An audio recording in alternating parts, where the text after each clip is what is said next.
Welcome to LexTalks, Legal Topics Simplified, your companion for exploring the fascinating world of law. Today we're diving deep into a topic that's crucial for any law student in India. Oh, absolutely. Emergency provisions in the Indian Constitution? Yeah. Think of them as safeguards. Right. Mechanisms that kick in during really extraordinary situations Extraordinary. that threaten India's security or stability. Yes. We'll be focusing on Articles 352 to 360, Okay. covering national emergency, Uh-huh. president's rule, Yes. also known as state emergency, Right. and financial emergency.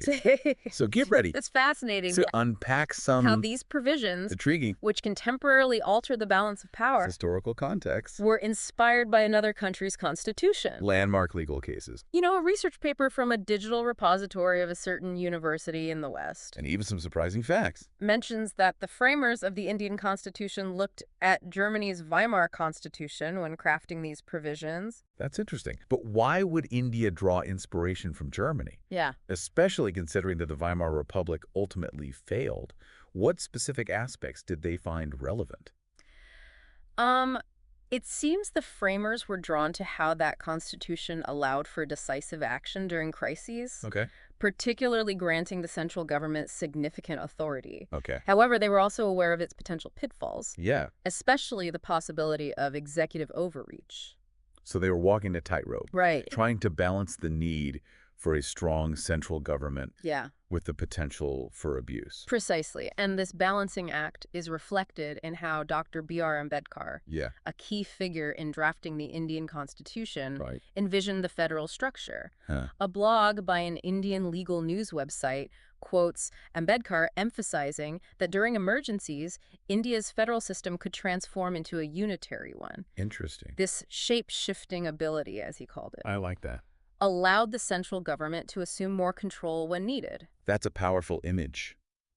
But wouldn't such a shift, Yeah. even if temporary, Right. potentially erode the autonomy of states? That's the crucial question. Yeah. While this flexibility allows for swift, coordinated responses to national crises, Yeah. it could lead to the center overstepping its bounds. Right. It's a delicate dance between unity and autonomy.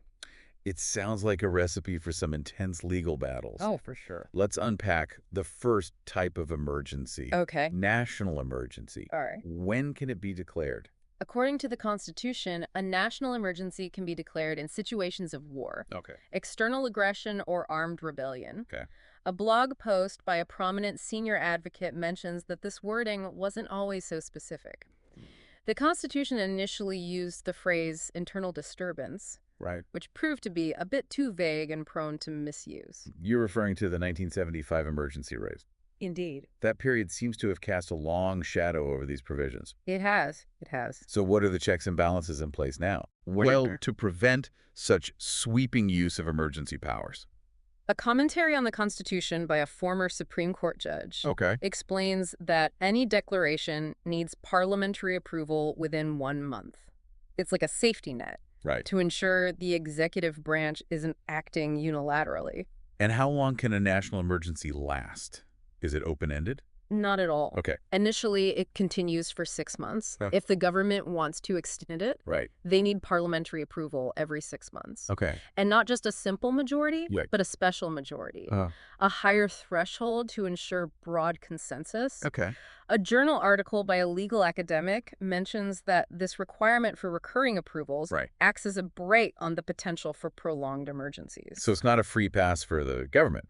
No. What about ending a national emergency? Oh. Who has the authority to call it off? Well, the president can revoke the emergency at any time. On the other hand, the Lok Sabha can force a revocation through a simple majority resolution. Okay.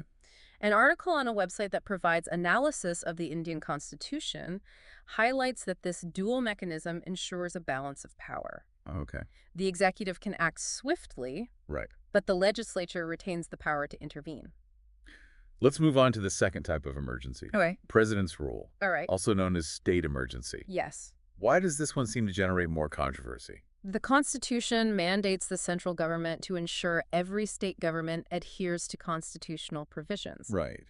A blog post by a retired high court judge explains that if a state government can't function according to the Constitution, or fails to comply with central directives, Okay. president's rule can be imposed. Right. It allows the central government to essentially take over the state's administration. So it's like a safety valve when a state government goes off the rails. In a way, yes. Okay. However, the potential for misuse is what sparks debate. Right. Imagine a scenario where the central government dismisses a state government purely for political reasons, Yeah. not because of genuine constitutional failures. That would be a blatant power grab. Exactly. Surely the courts wouldn't allow such a thing, right? That's where the Supreme Court steps in. Yeah. A case commentary on a legal database website mentions that the court has consistently emphasized that president's rule should be a last resort, Okay. used only when absolutely necessary. Right. It shouldn't become a tool to topple democratically elected governments. That makes sense. Yeah. So how is president's rule revoked? Hmm. Is it similar to a national emergency? Surprisingly, it's different. Oh, okay. An analysis on the website of a public policy think tank notes that the president has sole discretion to revoke president's rule without needing parliamentary approval. Interesting. This might seem odd considering the potential for abuse, Yeah. but it also allows for a faster return to normalcy in the affected state. But wait, even if the reasons for imposing president's rule are no longer valid, the president could theoretically keep it in place. Yes, Wow. but the Supreme Court has tried to define boundaries, Okay. particularly in the landmark S.R. Baumai case. I've heard about that case. Yeah. Why is it considered so significant? The S.R. Baumai case. Yeah. As detailed in a research paper from a legal research institute, Okay. established clear limitations on the use of Article 356, Okay. making it harder for the central government to arbitrarily dismiss state governments.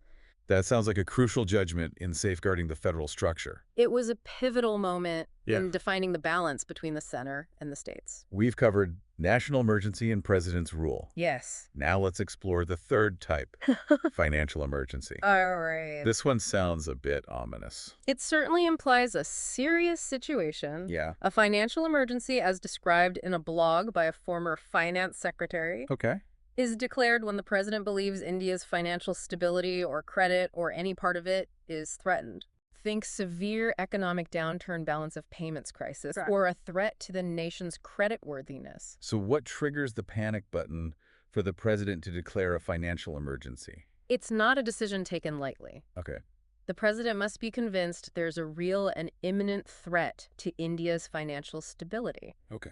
A situation requiring extraordinary measures, Right. not just day-to-day economic fluctuations. Okay, so what happens when a financial emergency is declared? Okay. What kind of emergency measures are we talking about? This is where things get a little grim. Oh boy. A research paper by a constitutional law expert highlights some drastic steps the government can take.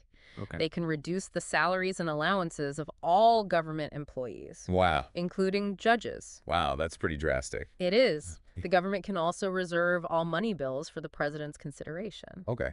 This limits Parliament's usual control over spending, Yeah. giving the executive branch more financial power. They can also issue directives to state governments Nope. to follow specific financial guidelines and austerity measures. So a financial emergency shifts the power dynamic Right. between the center and the states considerably. Yes.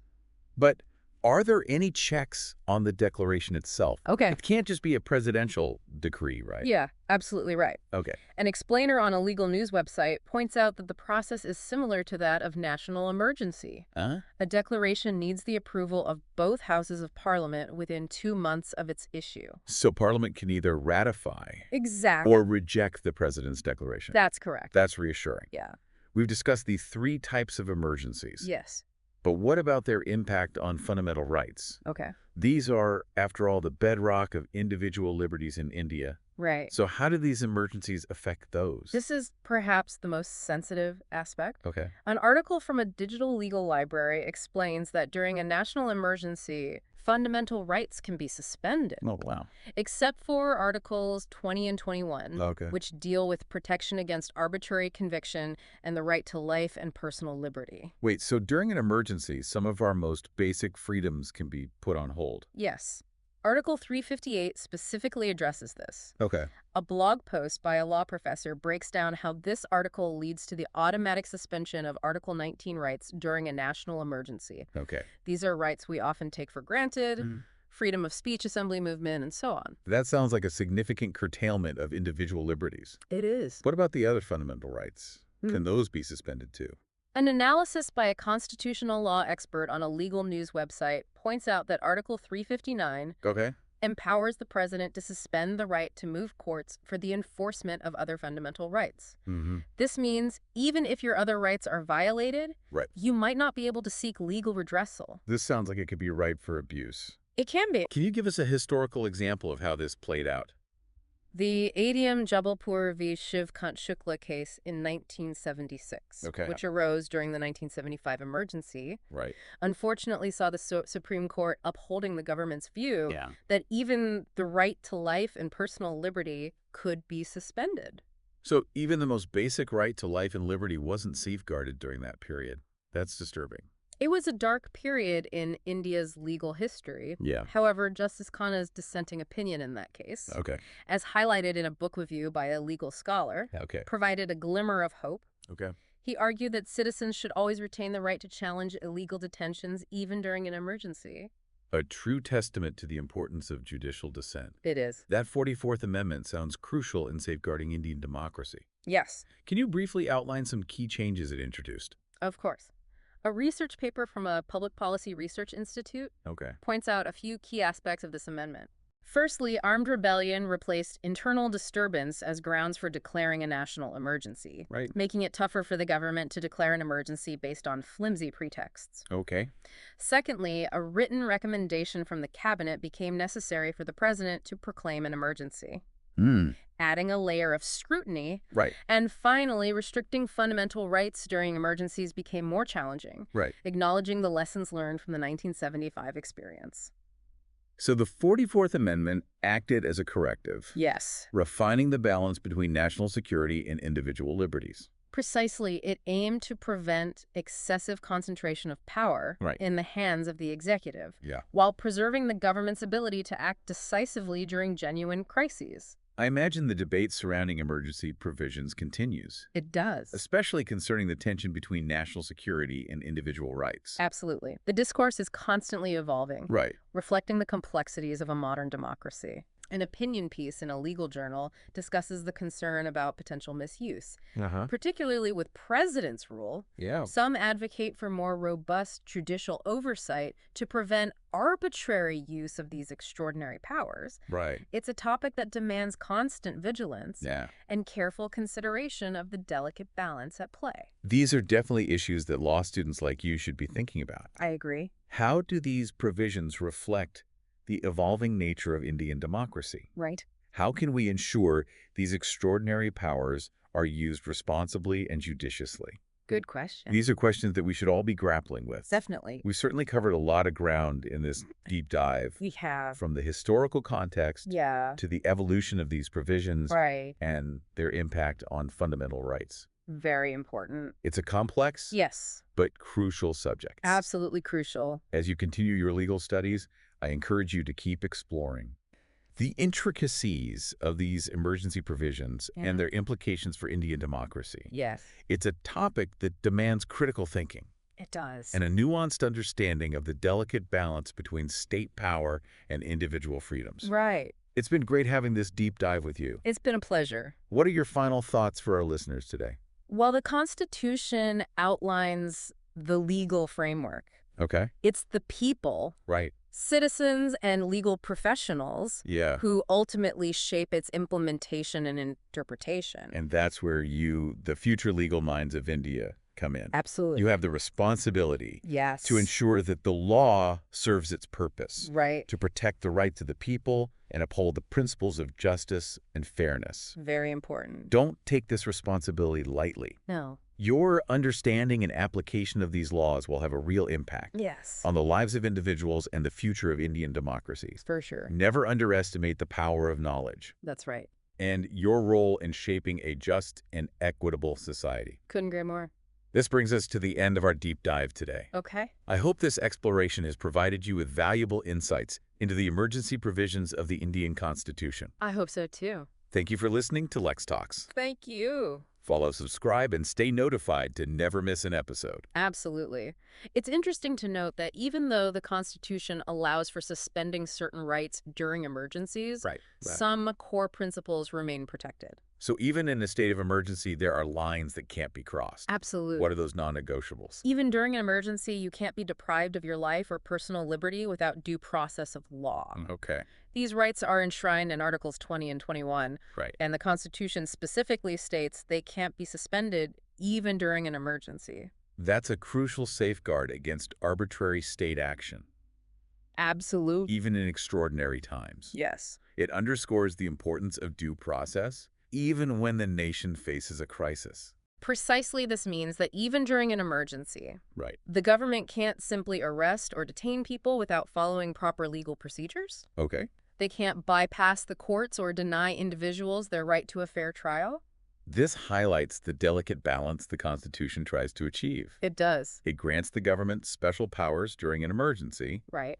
but also recognizes the importance of protecting individual liberties even in such situations. It's a constant negotiation between the needs of the state and the rights of individuals. You mentioned earlier that these emergency provisions have been invoked several times in India's history. Yes, they have. Can you give us some examples? Sure. Particularly regarding president's rule. Since the Constitution came into force in 1950, Okay. president's rule has been imposed in various states over 100 times. Wow. It has been used to dismiss both elected and unelected governments at the state level. Okay. A database maintained by a political science research center tracks these instances, revealing the varied contexts in which president's rule has been applied. That's a significant number. It is. It suggests these provisions haven't been just theoretical concepts, Right. but have been actively used to deal with real-world situations. Absolutely. These provisions have been tested in real-world crises, Right. and their application has shaped India's political and legal landscape. Now let's shift gears and discuss a concept that's vital for any law student. Okay. Judicial review. Right. How have the courts, Yeah. particularly the Supreme Court, Right. interpreted and shaped these emergency provisions over the years? Judicial review has been crucial in setting boundaries Okay. and ensuring that the government doesn't overstep its authority. Right. Initially, there was ambiguity regarding the court's power to review the declaration of emergencies. An analysis by a former Chief Justice on a legal blog Okay. explains that early interpretations grappled with the extent of judicial scrutiny over such exceptional powers. So there was a period when the court's ability to scrutinize these emergency declarations was unclear. Yes, the 38th Amendment, passed in 1975, Okay. made the declaration of a national emergency immune to judicial review. Imagine a situation where the government declares an emergency, Right. and the courts are powerless to examine whether it's justified. That sounds like a recipe for potential abuse of power. It certainly raised concerns. Yeah. However, this immunity didn't last long. Yeah. The 44th Amendment, Right. the one that brought about other significant changes, Yeah. reversed this provision. So the 44th Amendment restored the court's power to check the government's actions during emergencies. It did. What are some key judgments that have shaped the legal landscape in this area? The Minerva Mills case in 1980 stands out. Okay. In this case, as explained in a Supreme Court case summary on a legal database website, Right. the Supreme Court asserted its right to challenge emergency declarations Okay. based on malified or extraneous facts. Can you elaborate on that? What does it mean to challenge a declaration based on malified or extraneous facts? It means the court can examine whether the government had genuine reasons for declaring an emergency. Okay. It checks if the grounds cited were legitimate Right. or merely a pretext to grab power. Right. Extraneous refers to whether the declaration was based on irrelevant factors, Okay. deviating from the genuine need for an emergency situation. So the court is looking at the intent and basis of the declaration, Yes. ensuring that it's not arbitrary or driven by ulterior motives. Exactly. Now, we've talked about the Minerva Mills case in the context of national emergency. Right. What about judicial review concerning president's rule? Okay. This provision, as we discussed, Yes. has been subject to a lot of controversy and debate. It has. So how has that played out? The Supreme Court has played a vital role in defining the contours of president's rule. Okay. One of the most important judgments is the S.R. Boumai case. This case is often cited as a landmark judgment. Is What makes it so significant? a legal commentary published in a law journal Okay. highlights the key aspects of this judgment. All right. The S.R. Bomai case, Yeah. decided in 1994, Okay. established several crucial principles. Okay. It held that the president's satisfaction while imposing president's rule is not immune from judicial review. Article 356 states that the president can act if they are satisfied that a situation has arisen where the government of a state cannot be carried on in accordance with the Constitution. Okay. So even if the president believes president's rule is necessary, Right. the courts can still examine the basis for that belief. That's a significant check on the power of the central government. It is. What else did the S.R. Bomai case establish? It also clarified that the floor test, a vote of confidence in the state assembly, Right. is the most appropriate way to determine whether a government enjoys majority support. Okay. This is important because one of the grounds for imposing president's rule is that the state government has lost its majority in the assembly. Right. The Bomai judgment essentially said the best way to determine that is through a floor test, Right. not just through claims and counterclaims by different political parties. So it introduced a mechanism to ensure a fair and transparent process. Yes. It's not enough for the central government to simply assert that a state government has lost its majority. Exactly. They have to prove it on the floor of the assembly. That's right. The Bomai judgment also held that dissolving the state assembly should be the last resort, Okay. and alternative options such as keeping the assembly in suspended animation should be explored first. So it's not just a binary choice between allowing the state government to continue Right. or dismissing it outright. Correct. There are intermediate options to be considered. That's right. The Bomai judgment, you could say, Yeah. introduced a sense of proportionality. Okay. It emphasized that the central government's actions should be proportionate to the situation in the state. It's like a legal principle of minimum necessary force. Precisely. The central government shouldn't use a sledgehammer when a scalpel would suffice. Exactly. And perhaps most importantly, Okay. the Bomai judgment underlined that federalism is a basic feature of the Indian Constitution and that president's rule should not be used to undermine the autonomy of states. So it's not just about the legalities of a particular situation, No.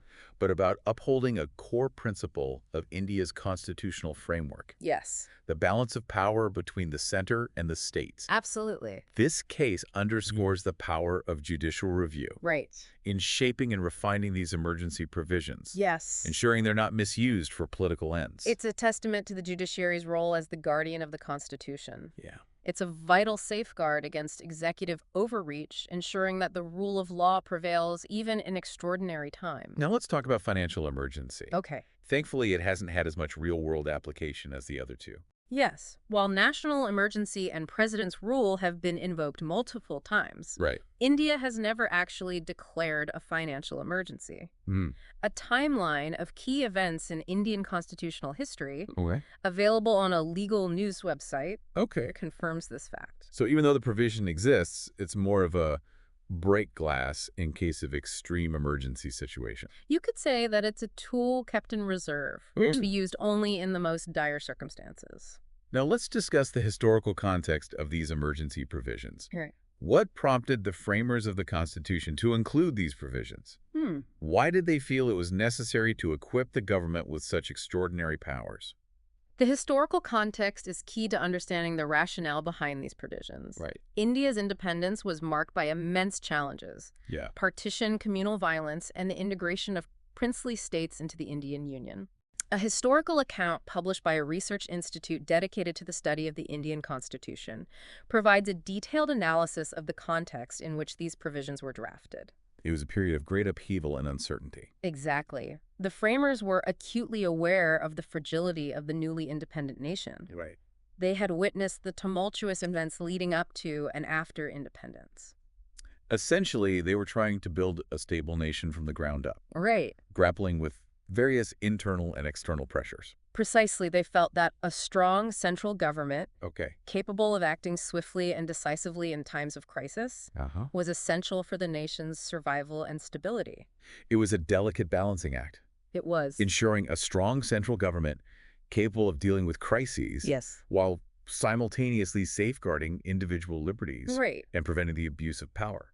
Absolutely. They were trying to create a system that was robust enough to withstand internal and external threats, Yeah. but also flexible enough to adapt to changing circumstances. They wanted a system that was both a shield and a sword. That's a good way to put it. A shield to protect the nation and its people from harm, Yes. and a sword to be wielded when necessary to ensure order and stability. That's a great way to put it. This duality is reflected in the emergency provisions, Yeah. which grant the government extraordinary powers, but also impose checks and balances to prevent their misuse. So the historical context explains the why behind these provisions. Exactly. The framers weren't trying to create a utopian ideal. Right. They were responding to the realities of their time. They were practical visionaries. They were. They dreamt of a free and democratic India, Yes. but also recognized the need for safeguards Right. against potential threats a young nation might face. They were laying the foundation for a nation just emerging from colonialism, Yeah. embarking on an uncertain but hopeful journey toward self-governance. The Constitution, then, is not just a legal document, No. but a reflection of the aspirations and anxieties of a nation at a pivotal moment in its history. And the emergency provisions particularly offer a glimpse into the careful considerations and compromises that went into building the framework for a modern democratic India. They do. We've talked a lot about the potential downsides and risks We'd have. associated with these emergency provisions. Right. But let's consider the other side. Okay. Are there arguments in favor of retaining these provisions? That's a question. Are there situations where they might actually be beneficial or necessary? That's a valid point. Yeah. While we must be aware of the potential for misuse, Right. it's also important to acknowledge situations where these provisions could be necessary for the greater good. So in some cases, the potential benefits might outweigh the risks. Yes, imagine a foreign power attacking India. Okay. In such a scenario, a national emergency declaration could allow the government to mobilize resources, Right. streamline decision-making, Uh-huh. and take swift action to defend the nation. In such dire circumstances, the need for a unified and coordinated response Yep. would override concerns about potential limitations on individual liberties. Exactly. Or consider a natural disaster striking a particular state, Okay. leading to widespread devastation and a breakdown of law and order. Right. President's rule could then be imposed to restore order, Well. provide essential services, Uh-huh. and coordinate relief efforts. So in extreme situations, these provisions can ensure people's safety and well-being, They can.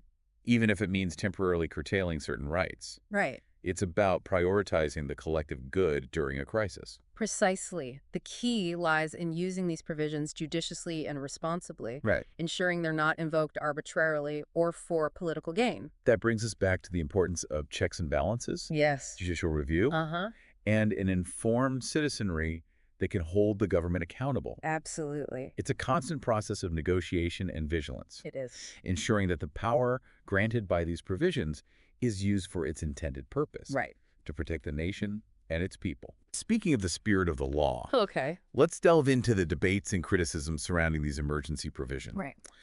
What are some concerns that legal scholars, activists, Yeah. and even ordinary citizens have raised over the years?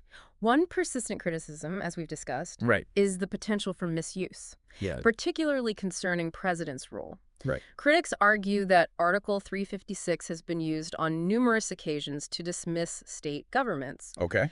not because they were unable to function, Right. but because they were politically inconvenient for the central government. Right.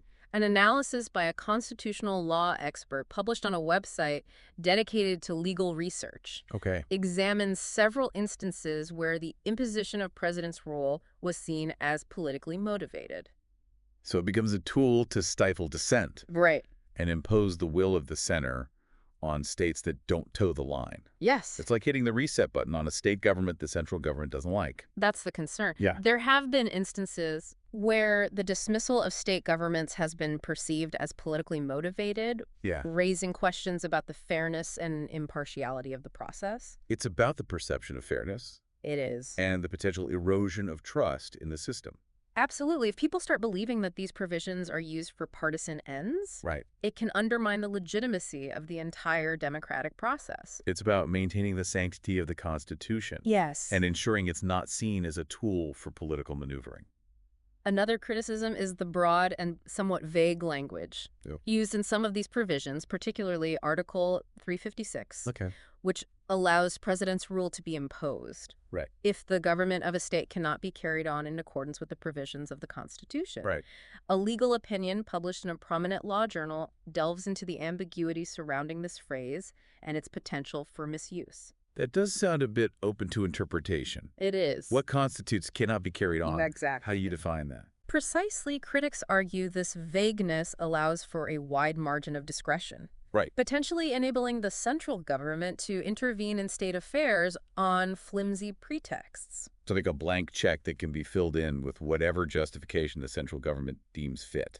That's the worry, and this lack of clear guidelines Yeah. can lead to uncertainty and unpredictability, Uh-huh. creating a chilling effect on political discourse and dissent at the state level. Imagine being a state government constantly looking over your shoulder, Right. wondering if any action you take might be deemed a violation of the Constitution, Yes. leading to dismissal. It can create an environment of fear and self-censorship, Right. hindering the free and fair functioning of democratic institutions at the state level. The concern isn't just about actually imposing president's rule, No, but also about its potential chilling effect on the political landscape. exactly.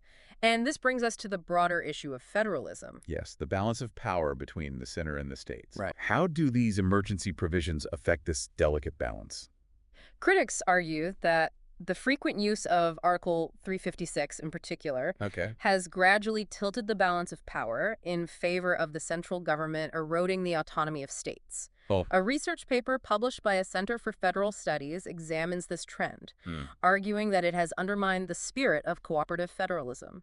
It's like a slow but steady encroachment on the federal structure, Right? where the central government gradually assumes more power at the expense of the states. Exactly. It's a subtle shift, It is. but potentially a significant one in the long run. That's right. And this trend, they argue, goes against the spirit of cooperative federalism, which envisions a system where the center and states work together as partners, Right. respecting each other's roles and responsibilities. It's about recognizing the diversity and autonomy of states Yes. while also acknowledging the need for a strong central government to address national issues. Precisely.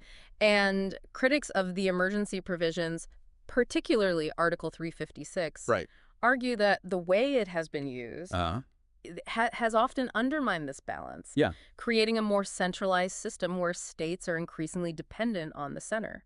It's a debate that goes beyond the legalities of specific provisions. Yes, it does. It's about the very nature of India's political structure and the distribution of power within the nation. Absolutely.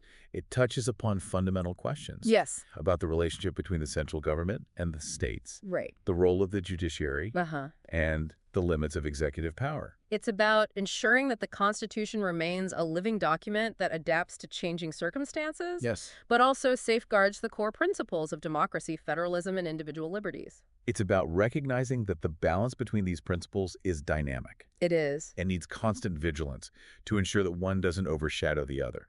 Now, we've talked about president's rule, Right. but what about national emergency? What are some of the key criticisms of Article 352? It's a good question. One of the main criticisms is the potential for curtailing fundamental rights during a national emergency. While the 44th Amendment introduced safeguards to prevent a repeat of the 1975 emergency, Right. concerns remain about the extent to which rights can be suspended. So even though the 44th Amendment tightened the reins on the government's power Yes. to declare and manage emergencies, Okay. there's still apprehension about the potential impact on fundamental rights. Some argue that the power to suspend even a limited set of rights during an emergency is too broad and could be misused to suppress dissent or target specific groups. Right. An article by a human rights lawyer published in a legal journal explores these concerns in detail, arguing for greater safeguards to protect individual liberties during emergencies. It's a question of where you draw the line. It is. Even if you accept that some rights can be temporarily suspended during an emergency, Right. how do you ensure that the government doesn't overstep its bounds Right. and use this power to stifle legitimate criticism or opposition? It's a tricky balance to strike. It is. The Constitution attempts to address this concern by specifying that certain core rights, such as the right to life and personal liberty, cannot be suspended even during an emergency. Okay. But even with these safeguards, there's always a risk that the government might overreach its authority. So the debate revolves around finding the right balance Yes. between granting the government the power it needs to effectively manage a crisis Right. and ensuring this power isn't used to undermine the very principles of democracy and individual liberty Exactly. that the Constitution is meant to protect. It's an ongoing discussion, Yeah. reflecting the evolving nature of democracy Right. and the constant need to reevaluate the balance between security and liberty in the face of new challenges. And this brings us to the criticisms related to financial emergency. Right. While it's never been invoked, Right. the potential for misuse is still a concern. So even though it's a hypothetical scenario, Yes. the very existence of this provision raises concerns. Exactly. Critics point to the potential for the central government to use a financial emergency to exert greater control over the finances of states, Okay. potentially undermining their economy. Right. An article by a public policy analyst published on a website that focuses on economic policy Right. explores this concern, highlighting potential scenarios where a financial emergency could be used to centralize financial power. It's about the fear of centralization. Yes. The worry that the central government might use this provision to dictate financial policies to states, Yes. even in matters that fall under their jurisdiction. Right. It's like the central government holding the purse strings and calling the shots. That's the concern. Critics worry that the central government might use a financial emergency declaration Okay. to bypass the usual mechanisms of fiscal federalism, such as the Finance Commission, which recommends the distribution of financial resources between the center and the states. So it's not just about the financial implications, Right. but also about the potential erosion of the institutional framework Yes. that governs the fiscal relationship between the center and the states. Exactly. It's about upholding a system where states have a degree of financial autonomy Yes. and are not entirely dependent on the central government. Precisely. And this concern about the centralization of power Right. is a recurring theme in the debates around emergency provisions. Yeah. It reflects a deep-seated anxiety about the potential for the central government to overstep its boundaries Right. and undermine the federal structure of the nation. It's about protecting the delicate balance that the Constitution seeks to achieve. Yes. A balance where the central government has the power to act in the national interest Right. while respecting the autonomy and diversity of states. Now, we've discussed various criticisms of these emergency provisions, We have. focusing on their potential for misuse and the risks they pose to individual liberties and the federal structure. Right. But the fact remains that they are still part of the Indian Constitution. They are. That's right. These provisions are part of the legal framework governing India, Right. reflecting the complex realities of a nation grappling with democracy development and security challenges. Yeah. They serve as a constant reminder of the delicate balancing act a democracy must perform It does. between the need for order and the preservation of liberty. So it's not just about legal theory. Yeah. It's about understanding how these provisions have been used, debated, and interpreted over the years. Absolutely. It's about recognizing the ongoing tensions between state power and individual rights, Right. and how these tensions play out in the real world. The story of emergency provisions in India is still being written, Yeah. shaped by judicial interpretations, political events, and the evolving aspirations of its people. It's a story every law student should engage with, Yes. critically examining the past, analyzing the present, and contemplating the future. It's about understanding the power of the law, Right. both its potential to protect and its potential to harm, Yeah. and recognizing your role as future legal professionals in shaping its application. It's about using your knowledge and skills to ensure that the law serves its true purpose, Absolutely. to uphold justice, protect the vulnerable, and build a more equitable and democratic society. And that, I believe, is the essence of studying law. Yes. Not just memorizing statutes and precedents, Right. but engaging with the complexities of a living constitution Yeah. and contributing to the ongoing dialogue about its interpretation and implementation. It's about recognizing that the law is not a static set of rules, but a dynamic force shaped by society. Right. It's about being aware of the power you wield as legal professionals. Yes. And using that power responsibly, ethically, and to serve justice. Couldn't agree more. This brings us to another important aspect of these emergency provisions Okay. that often sparks debate and discussion. All right. The impact on fundamental rights Absolutely, as we mentioned earlier, right? the proclamation of a national emergency in particular Yeah. can have significant implications for enforcing fundamental rights. It's a sensitive issue, It is. as these rights form the cornerstone of individual liberties in a democracy. Right? A legal analysis published on a website dedicated to constitutional law Okay. discusses this tension between national security and individual rights, particularly during emergencies. Exactly. It's a delicate balance between safeguarding national security Right. and upholding individual freedoms. Now let's look at specific articles of the Constitution Okay. that deal with this interplay between emergencies and fundamental rights. Right. What does Article 358 say about the impact of a national emergency on fundamental rights? Article 358 deals with the automatic suspension of Article 19 rights during a national emergency. Okay. Article 19 guarantees several crucial freedoms, like the freedom of speech and expression, the freedom to assemble peacefully, the freedom to form associations, and the freedom of movement within India's territory. Sure. A blog post by a constitutional law expert provides a clear and concise explanation of Article 358 and its implications. So these freedoms, often considered essential to a vibrant democracy, They are. can be put on hold during a national emergency. That's right. Article 358 states that when a proclamation of emergency is in operation, Right. the 6 freedoms guaranteed under Article 19 are automatically suspended. What's the rationale behind this suspension?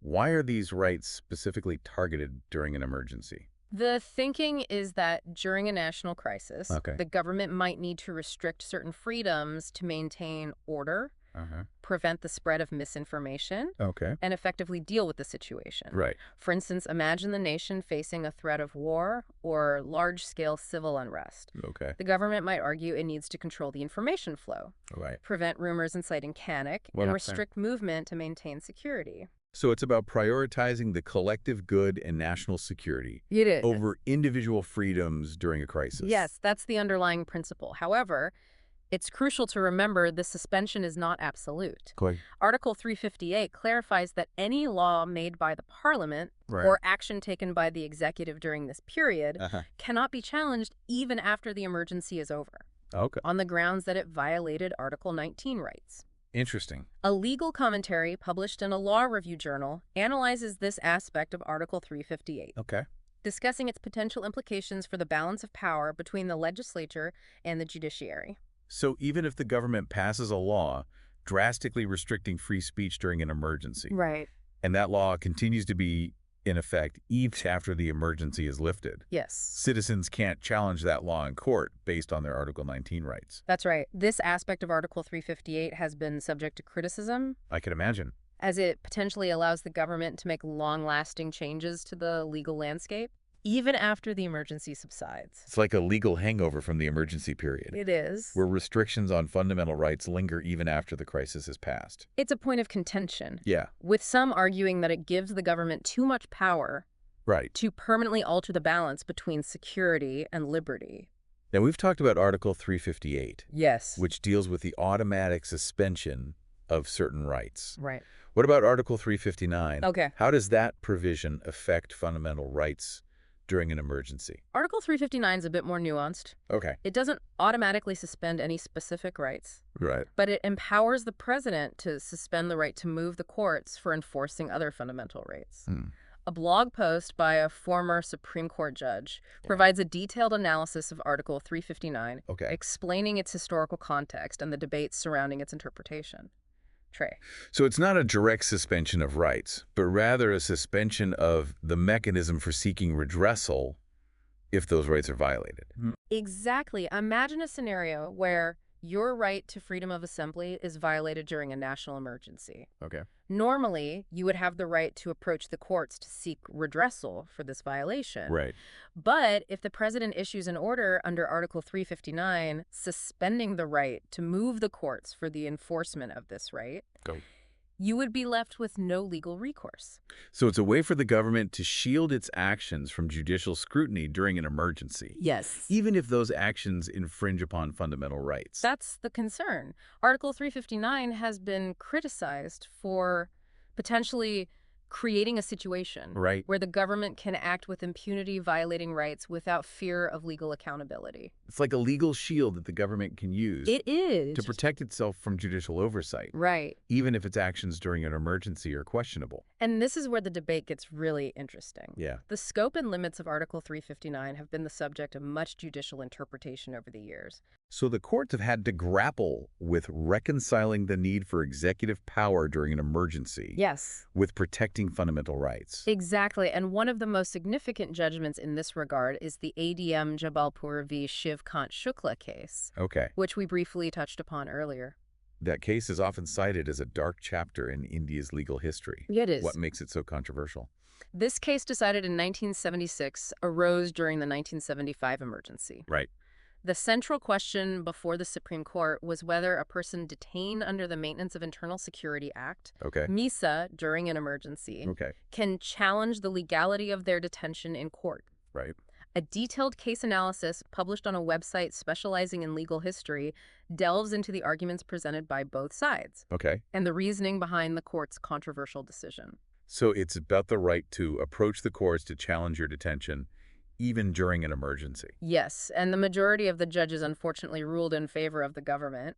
They held that the president's order under Article 359, suspending the right to move the courts, effectively meant citizens had no legal recourse against detention, Wow. even if arbitrary or illegal. So even the right to life and personal liberty, considered the most fundamental of rights, Yes. was not deemed absolute during an emergency. Sadly, that was the majority view in this case. Yeah. It was a judgment widely criticized for essentially giving the government a blank check to detain people without judicial oversight. It's a stark reminder of the fragility of rights, It is. especially during times of crisis, Yes. when fear and the perceived need for security Right. can often trump individual liberties. However, there was a glimmer of hope amidst this darkness. You're talking about Justice Khanna's dissent, right? Exactly. Justice H.R. Khanna, in a powerful dissenting opinion, Okay. argued that the right to life and personal liberty was too precious to be suspended even during an emergency. Wow. He held that citizens should retain the right to challenge illegal detentions, even if other fundamental rights were suspended. A book by a legal scholar analyzes Justice Khanna's dissent, exploring its significance in upholding the principles of natural justice and individual liberty. A true testament to the courage of judicial dissent, standing against the tide Yeah. and upholding the sanctity of fundamental rights. Justice Khanna's dissent is a landmark in Indian legal history, standing as a beacon of hope during a period when individual liberties were under severe threat. Right? It eventually played a significant role in overturning this judgment and strengthening safeguards against abusing emergency powers.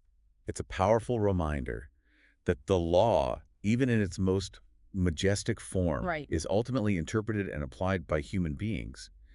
And human beings can succumb to pressure, They can. or simply fail to grasp the gravity of their decisions. Yes. It's a lesson in individual conscience and courage to stand up for what's right, It is. even when the odds are stacked against you. It's a testament to the enduring power of dissent. The idea that even facing overwhelming opposition, Right. a lone voice of reason can plant the seeds for change and inspire future generations to fight for a more just and equitable society.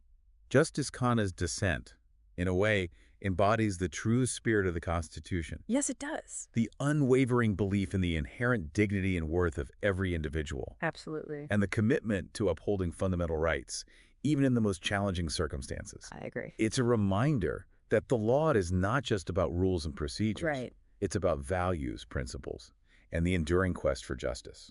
And it's a lesson every law student should carry with them throughout their careers. Yeah. Remembering that they are not just practitioners of law, Right. but guardians of justice. Now let's shift gears and delve into a topic that's often a bit of a head-scratcher for law students. Okay. The amendments related to emergency provisions. Right. Amendments, as you know, are changes or additions made to the Constitution Yes. to reflect evolving needs and address shortcomings.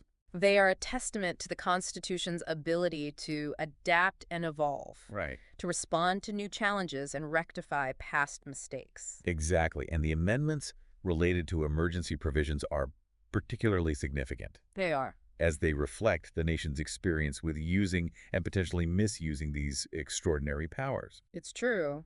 An article on a legal news website provides a timeline of these amendments, Okay. highlighting their historical context and the debates that surrounded their enactment. They're a record of lessons learned Yeah. and a testament to the ongoing dialogue about striking the right balance Well- between security and liberty in a democracy. Now let's start with one of the most significant amendments in this context. Okay. The 44th Amendment, Right. passed in 1978. This amendment was a direct response to the excesses of the 1975 emergency. It was essentially a course correction. Yes. A recalibration of the balance Oh, between yeah. executive power and Right. individual liberties. Exactly. It aimed to strengthen safeguards against arbitrarily declaring emergencies and excessively curtailing fundamental rights. So what were some key changes introduced by the 44th Amendment? One of the most significant changes was replacing the phrase internal disturbance with armed rebellion as grounds for declaring a national emergency under Article 352. Okay.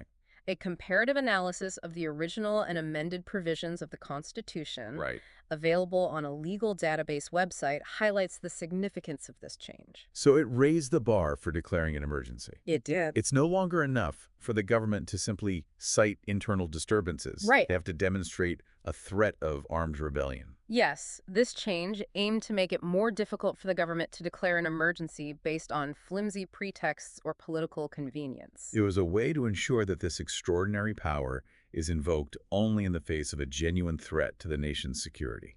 Absolutely. Another important change was the requirement for a written recommendation from the cabinet Okay. for the president to proclaim an emergency. So it's not just a presidential decree anymore. The entire cabinet has to be on board with the decision to declare an emergency. Exactly. This provision aimed to ensure that the decision to declare an emergency is not taken lightly Right. or unilaterally by the president, Yeah. but is a collective decision of the government. It introduces a layer of checks and balances, It does. making it more difficult for an individual to abuse this power. That was the intent, and importantly, Okay. the 44th Amendment made it more challenging for the government to restrict fundamental rights during emergencies. Right. Acknowledging the lessons learned from the 1975 experience, No. it ensured that even during an emergency, certain core rights, Right. such as the right to life and personal liberty, Yeah. cannot be suspended. So it's about recognizing that even during a crisis, Yes, certain fundamental human rights are sacrosanct and cannot be violated. exactly. The 44th Amendment attempted to recalibrate the balance between security and liberty, Right. ensuring the government has the power to deal with emergencies, but exercises this power within the framework of constitutional safeguards and judicial oversight. That makes sense. It's a testament to the ability of a democracy to learn from its mistakes Right. and refine its institutions to better protect its citizens' rights. It's a story of resilience, It is. of a nation's commitment to upholding its constitutional values, even in the face of adversity. Now, besides the 44th Amendment, Right. there have been other amendments touching upon emergency provisions. Okay. Let's talk about the 38th Amendment passed in 1975. This one's often viewed in a less favorable light than the 34th Amendment. It is. What did the 38th Amendment do? The 38th Amendment unfortunately went in the opposite direction of the 44th Amendment. Yeah. It expanded the government's powers during an emergency Right. and made it more difficult to challenge these powers in court. A research paper from a political science research institute provides a critical analysis of the 38th Amendment, Okay. arguing that it was a significant setback for Indian democracy. So it was a step towards greater executive power and reduced judicial oversight. It was. A bit of a power grab, you could say. Yes, it was passed during the 1975 emergency, Right. a period when the government was actively seeking to consolidate its power and suppress dissent. So it was enacted during a time when individual liberties were already under strain. Yes, they were. What specific changes did the 38th Amendment introduce? One of the key provisions of the 38th Amendment was to make the declaration of a national emergency immune to judicial review. A commentary on the Constitution by a retired Supreme Court judge discusses the implications of this provision, Okay. highlighting how it tipped the balance of power in favor of the executive. So the courts were essentially barred from examining the validity of the emergency declaration. Yes, they were. That sounds like a serious erosion of judicial power and a blow to the system of checks and balances. It was a move widely criticized as undemocratic and a threat to the rule of law. Yeah. Fortunately, as we discussed earlier, this provision was later reversed by the 44th Amendment. So the 38th Amendment represents a cautionary tale, It does. a reminder of the dangers of unchecked executive power Yes. and the importance of judicial review in safeguarding constitutional values. It highlights the constant tension between the desire for order and stability, Right. often embodied in the executive branch, Yeah. and the imperative to protect individual liberties and uphold the rule of law, Right. a role often played by the judiciary. It's a reminder of the delicate balance that a democracy must constantly strive to maintain, Yes, a balance that can be easily disrupted in times of crisis. absolutely. Now, there was another amendment we briefly mentioned, Okay, the 39th Amendment passed in 1975. right? What was its significance in the context of emergency provisions? The 39th Amendment, like the 38th, was enacted during the 1975 emergency Okay. and is considered by many to be a prime example of the government's attempt to concentrate power and limit accountability. So it was another move that tilted the scales in favor of the executive branch. Yes, it was a controversial amendment that specifically targeted the judiciary's power to review certain decisions. Mm. A research paper from a legal research institute analyzes the 39th Amendment, Okay. arguing that it was a blatant attempt to shield the government from judicial scrutiny. What kind of decisions were we talking about? What Well- was the 39th Amendment trying to shield from judicial scrutiny? It was primarily aimed at protecting the election of the prime minister from being challenged in court. Okay. A blog post by a constitutional law expert delves into the political context surrounding the 39th Amendment, Okay. explaining how it was a direct response to an unfavorable court ruling against the then prime minister. So it was about insulating the highest political office from judicial scrutiny. Essentially, yes, the 39th Amendment was a direct response to a judgment by the Allahabad High Court Okay. that declared Prime Minister Indira Gandhi's election to the Lok Sabha void due to electoral malpractices. So the government, responding to an unfavorable court ruling, Right. amended the Constitution to prevent future challenges to the prime minister's election. That's right. The 39th Amendment barred the courts from reviewing the election of the president, Wow. the vice president, the prime minister, and the speaker of the Lok Sabha. So it removed a layer of judicial oversight over the election process for these key positions. Exactly. And this move was widely criticized as an attempt to undermine the judiciary's independence Right. and erode the system of checks and balances. Yeah. It was seen as a way for the government to place itself above the law and evade accountability. The 39th Amendment then serves as another cautionary tale about the dangers of concentrating power It does. and circumventing judicial review. Yes. It highlights the importance of an independent judiciary in upholding the rule of law It does. and ensuring that even those in the highest positions of power are not above the Constitution. Couldn't agree more. It's a reminder that democracy thrives when there's a healthy balance between the different branches of government Right. and a system of checks and balances that prevents any one branch from accumulating too much power. Thankfully, the 39th Amendment was later repealed, Okay. restoring the judiciary's power to review election-related matters. So in the end, the attempt to shield the prime minister's election from judicial scrutiny failed. Yes, the repeal of the 39th Amendment reaffirmed the principle of judicial review Okay. and underscored the importance of an independent judiciary in safeguarding the integrity of the electoral process. It's a reminder that even in the face of political pressure, Right. the judiciary has a crucial role to play in upholding the Constitution It does. and ensuring that those in power are held accountable for their actions. The story of these amendments is not just about legal technicalities, Well, but about the struggle to define the limits of power right. and the importance of upholding democratic values. It's a story that continues to unfold, reminding us that vigilance and engagement are crucial for protecting the fragile balance of a democracy. Absolutely. As we conclude our deep dive into the emergency provisions of the Indian Constitution, what key takeaways would you like our listeners to reflect upon?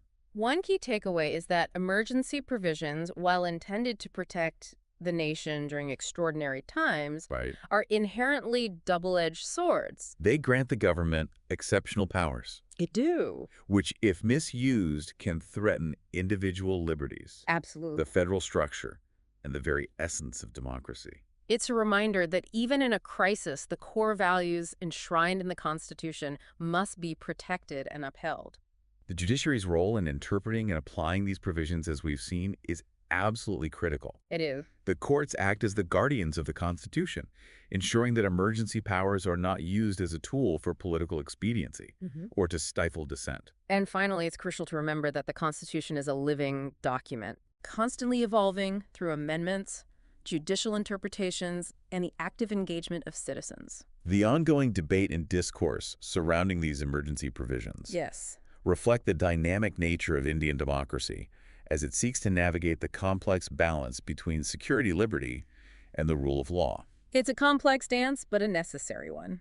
This deep dive has hopefully equipped you with a better understanding of these intricate provisions and their implications for the future of Indian democracy. I hope so, too.